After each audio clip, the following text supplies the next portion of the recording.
All right, let's do it. All right, hey everybody, how's it going? Welcome back to yet another client interview. Definitely getting through a fair few of these at this point, which is awesome. Today I'm joined by one of my favorite people, Amanda, who is not only a client of ours, but actually a personal friend of mine. And it's pretty awesome because our friendship sort of came out of like working together.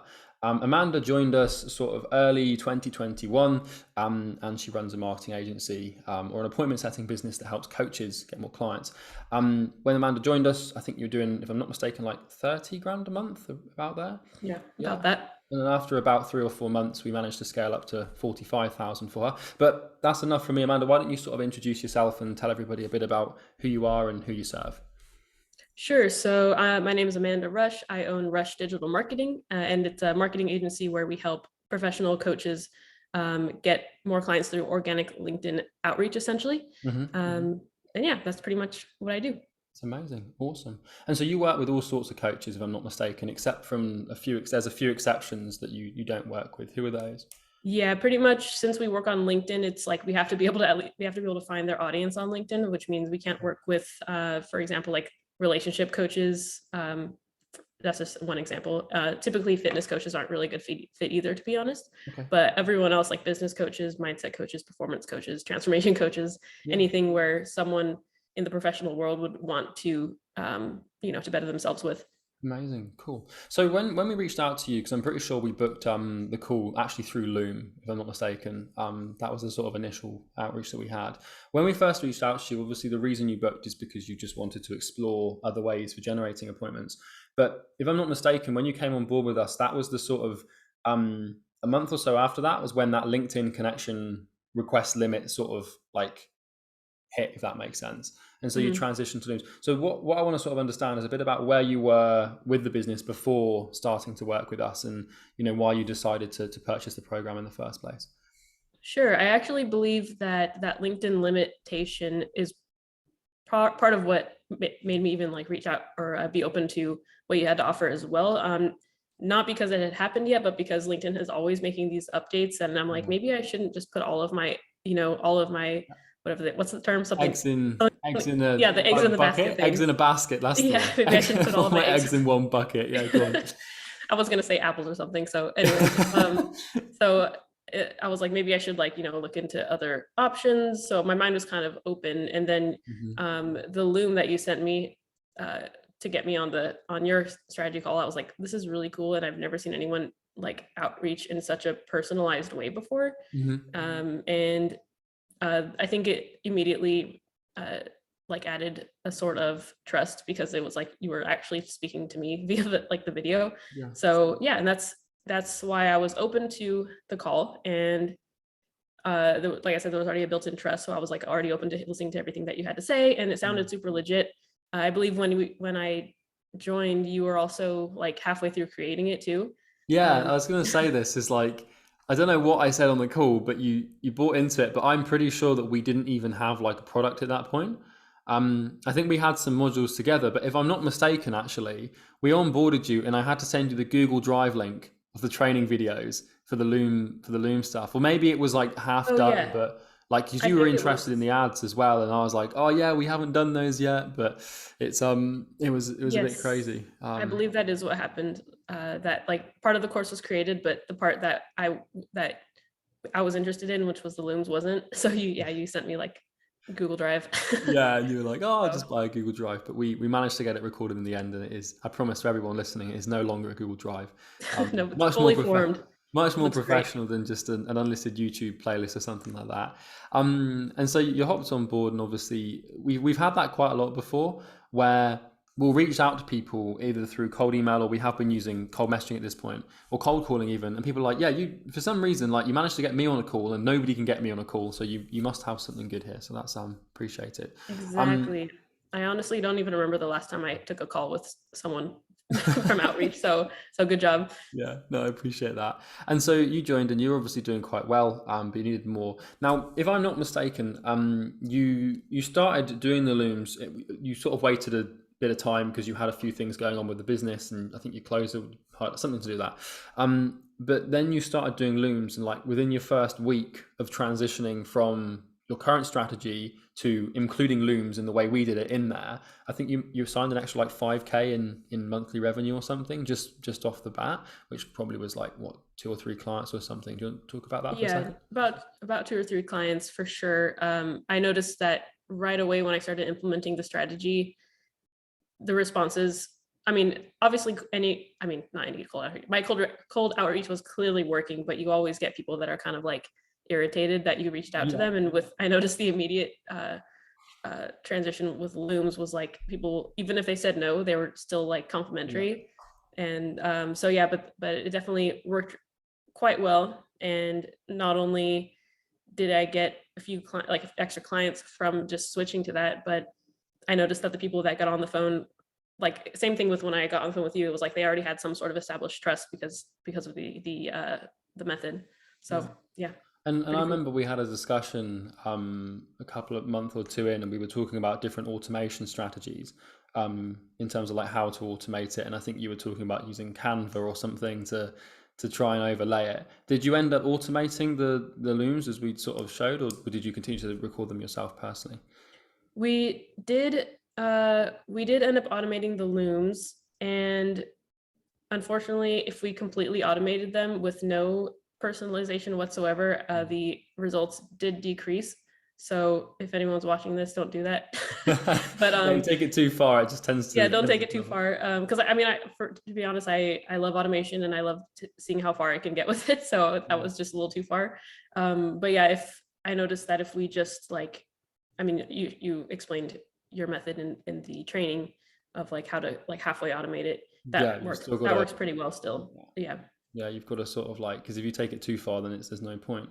Going back to your point of what you mentioned before, is like with the loom process that we use, is we never really get people respond saying like F off or leave me alone. It's generally like, hey, I appreciate this, but it's not a good fit. And I think that's an interesting thing also from like reputation building, because one of the problems we have with our agencies, with NorthFlow, is we used to grow it mostly with quantity-based cold email. And it was very sort of like, it worked for the short term, but I think we definitely burned our market a little bit, because we had 60,000 gyms and we probably reached out to all of them like 2 or 3 times at least. But then we obviously had the brand name and then an annoying message, and we do think that probably had an impact. Whereas if we did looms, it'd be 10 times easier.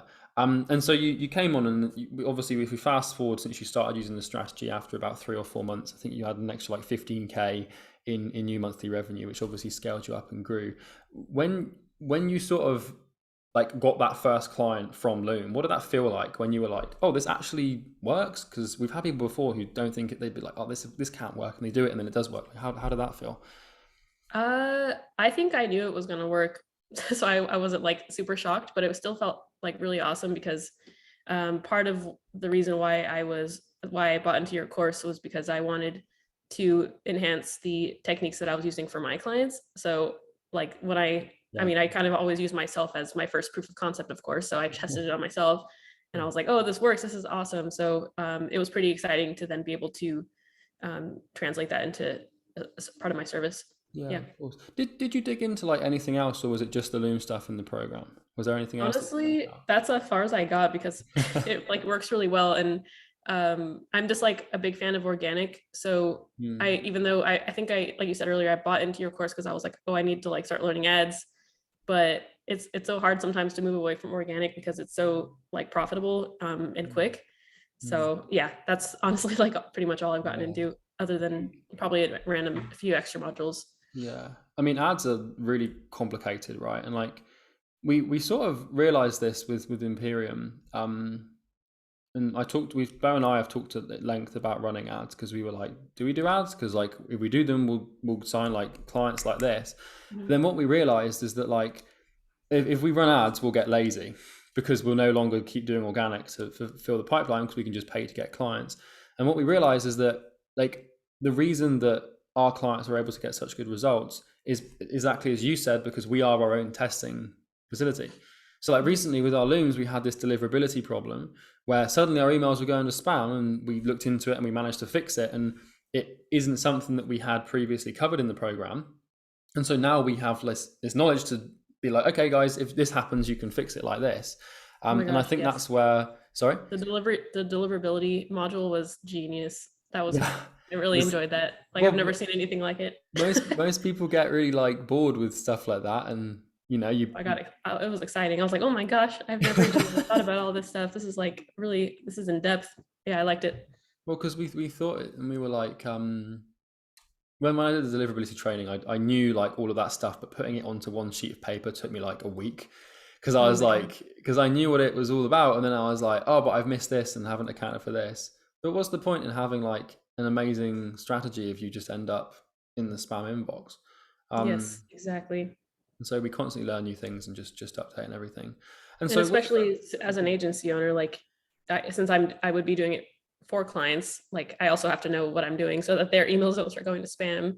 And then if they ask, obviously there's going to be questions about things, and then it's like I just felt like, oh, I know everything about deliverability now. Like, so it also built like credibility and trust for them to be like, okay, like let's do it.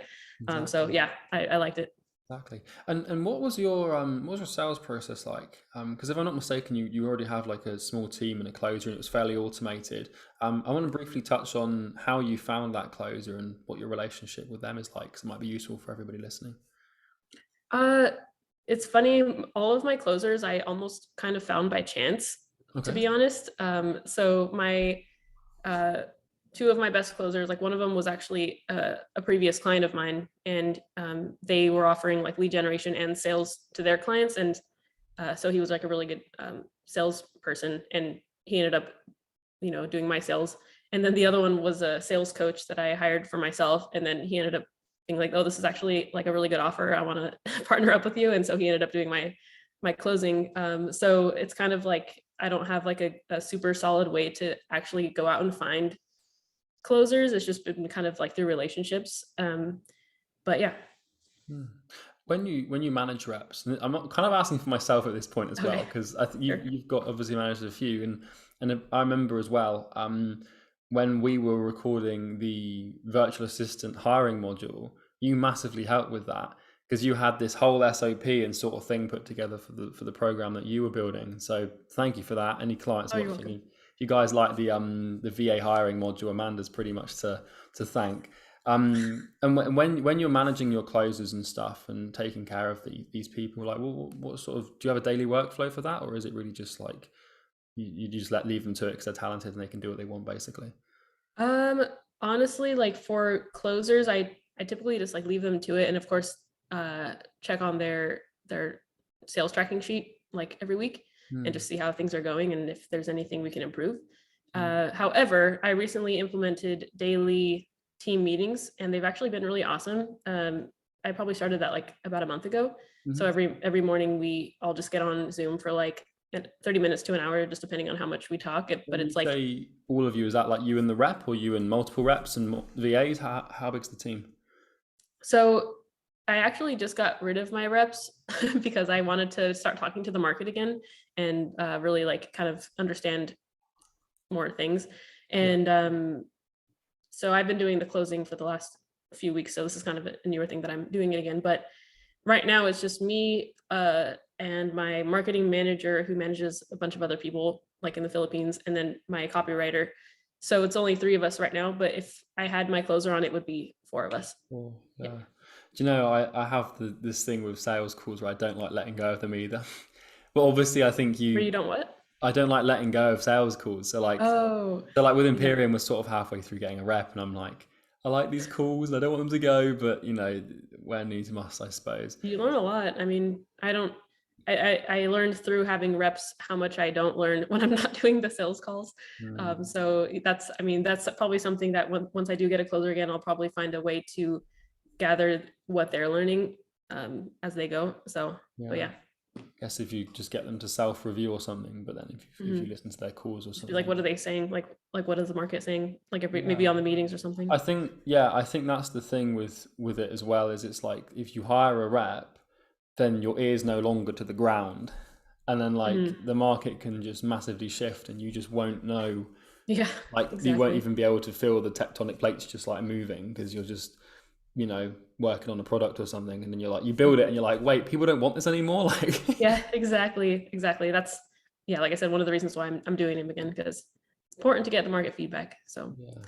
Do you manage any of your client accounts at all, or is it not really, is that not really the case? I mostly oversee them. So my marketing manager and copywriter pretty much handle the day-to-day of like building everything and managing it. However, whenever there's like additional, not issues, but just like things that need problem solving from like a higher level, I'll go in and take a look and nitpick it. But yeah, for the most part, my team's running them. Yeah, that's awesome. So that's where you've been, that's where you are now. We've obviously helped you add that revenue. And so the goal for the future, if I'm not mistaken, is to try and explore some other markets with people who are starting out, and coaches that are sort of beginning, and you want to help them transform themselves from these beginner coaches to actually, like, you know, proper business owners. I know for a fact that I've got a fair few people that watch who aren't in the agency space and actually coach and, you know, just getting started. So do you want to briefly just touch on like what your plan is and who you want to work with and what that, I know it's probably not finalized and I don't want to put you on the spot here, but what's your plan? I'm just going to plug my laptop in a second here because for some reason I'm unplugged. This is the production quality that people get when they come to my YouTube channel. But yeah, what's the plan? What does the future look like for your business, do you think? Sure. So essentially, I've kind of been in this journey of figuring out what I am the most passionate about as far as helping people and helping my clients. And I began building this program actually for more like advanced coaches. Yeah. And then recently realized that my passion actually lies in helping smaller, newer coaches to transition into having a larger, successful business and everything that goes along with that. So the plan right now is to pivot my course slightly to being more towards to be geared towards helping someone make that transformation. So in the coaching space. So yeah. That's awesome. No, it's important. I think it's like, you know, we were discussing this obviously before the interview, but it's nice to help people make that huge leap instead of the small leap. But then it's like, how do you balance that with like good business practice where, you know, you're trying to work with as many people as you can, but it's also a bit chaotic. So if anyone's listening and they wanted your help and potentially with, you know, if they're a coach and like they want more clients and they're already quite big, or if they're getting started, they want more clients and they're sort of looking to get into that, how could someone get in touch with you, assuming you'd want people to get in touch with you? Yes, absolutely. So honestly, the best place to go is just my website. It's rushdigitalmarketing.com, and there's links all throughout it to book a call with me. However, if you wanted to get a hold of me directly without booking a call, you could always reach out to me at amanda@rushdigitalmarketing.com as well. Cool. So, yeah. That's amazing. Well, that's I think we can conclude it there because I know we've both got hard stops in about 5 or 10 minutes. Yes, indeed. But I do really appreciate your time, and you know, Thanks for having me. you know, it doesn't seem like, do you know what, I was looking through my notes and it's literally a year ago that you joined us, and obviously you've made some huge crazy, some huge transitions between now and then. So yeah, keep plugging away, and You as well. Nice one. Sounds good. Bye.